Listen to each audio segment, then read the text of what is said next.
I remember reading about a young tech founder who became the poster child for hustle culture. He proudly tweeted about working 80-hour weeks, sleeping under his desk, and skipping meals to build his company. He was celebrated as a visionary, a hero of the modern economy, until one Tuesday morning when he collapsed from a massive heart attack at the age of 28. His company survived, but he almost didn't. And in his recovery, he realized a devastating truth. He hadn't been building a legacy. He had been running from himself. We live in a world that glorifies exhaustion. We wear our burnout like a badge of honor. If you are not busy, you are not valuable. If you are not hustling, you are falling behind. But what if this entire narrative is a trap? What if the hustle is not the path to success, but a sophisticated form of suffering? Today, we are not just talking about taking a break. We are going to deconstruct hustle culture through a profound lens of Buddhist psychology and discover a radically different way to work, create, and live. Let us begin by understanding what hustle culture actually is. Sociologists define hustle culture as a societal pressure to constantly be working, striving, and monetizing every waking hour. It is a belief that your self-worth is directly tied to your economic output. From a Buddhist perspective, hustle culture is driven by two of the three poisons: greed and delusion. Greed, or lobha, is the endless craving for more.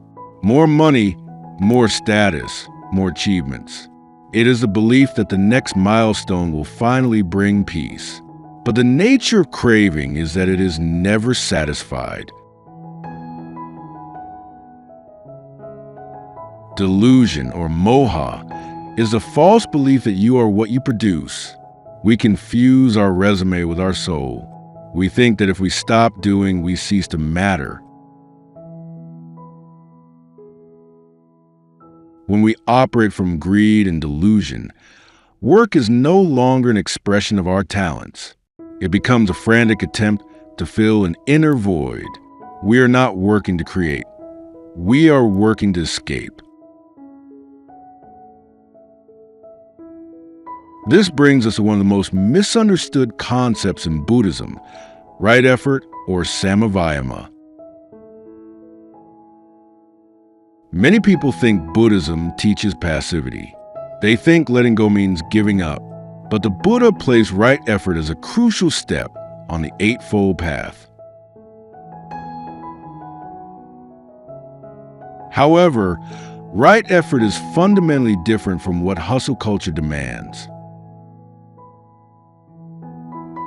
Hustle culture demands what we might call wrong effort. It is effort driven by fear, by ego, by the need to prove oneself. It is rigid, tense, and blind to the present moment. It forces the river to flow faster. Right effort, on the other hand, is effort driven by wisdom and compassion. It is the energy applied to cultivate wholesome states of mind and abandon unwholesome ones. It is focused, clear, and deeply aligned with reality. Think of a master archer. Wrong effort is gripping the bow so tightly your hands shake, desperate to hit the target. Right effort is breathing smoothly, aligning your body, and releasing the arrow with perfect, relaxed precision. The result of right effort is not just success in the external world. It is peace in the internal world. You achieve the goal without losing your soul in the process. So, How do we transition from the frantic energy of hustle culture to the grounded power of right effort? I call this approach minimalist productivity.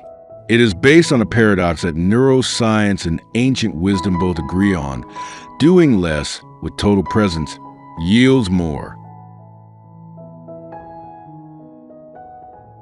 Let me share a practical framework. The first principle is ruthless elimination. Hustle culture says yes to everything. Minimalist productivity says no to almost everything. You must identify the 20% of your work that creates 80% of your impact and ruthlessly eliminate, delegate, or delay the rest. The second principle is deep work blocks. Instead of working 12 hours in a state of distracted panic, work for 3 hours in a state of profound focus. Turn off your phone. Close your tabs. Protect your attention like it is your most valuable asset, because it is. The third principle is conscious disconnect. Hustle culture blurs the line between work and life. You are always on. Minimalist productivity requires a hard boundary. When the workday ends, you mentally and physically step away. You allow your brain's default mode network to rest, which is where true creativity happens. Let me give you a real-world example. A few years ago, I consulted for a marketing agency that was drowning in hustle culture. The team was working weekends, sending emails at midnight, and yet their creative output was declining. They were exhausted and cynical. We implemented minimalist productivity. We banned internal emails after 6 p.m. We instituted no meeting Wednesdays for deep work. We reduced their working hours from 50 to 40. The founders were terrified. They thought revenue would plummet. But the opposite happened. Within 3 months, their creative campaigns were sharper. Client satisfaction increased. And most importantly, the team stopped burning out. By doing less, they achieved more. They had shifted from wrong effort to right effort. Now, let us practice shifting this energy in our own lives. Find a comfortable position. Close your eyes or soften your gaze. Take a deep breath in, and as you exhale, let your body settle. Bring to mind your current relationship with work. Notice the tension. Notice the subtle fear that you are not doing enough. Notice the pressure to hustle. Do not judge it, just observe it. Now, silently repeat these phrases. My worth is not measured by my productivity. I release the need to prove myself through exhaustion. I choose right effort over frantic striving. I work with wisdom and I rest with peace. Feel the shift in your nervous system. Feel the permission to step off the treadmill. You are a human being, not a human doing. Your existence is inherently valuable, regardless of what you produce today. Rest in this truth for a few moments.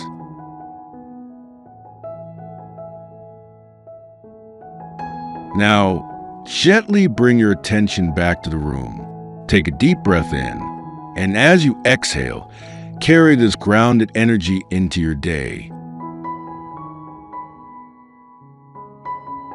Remember, the goal of life is not to reach the end of your to-do list. The goal is to be fully alive in each moment. Hustle culture steals your present moment in the name of a future that never arrives. Right effort anchors you in the present, making every action meaningful. If this perspective offers you a way out of the hustle trap, you might save this teaching. Or share it with a colleague who is running on empty.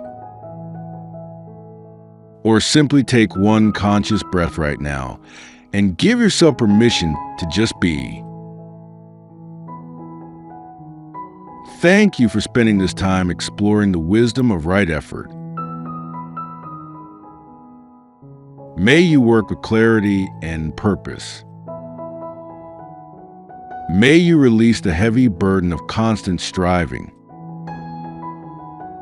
May you find profound success in the art of doing less. Until we meet again, may you be productive and may you be at peace.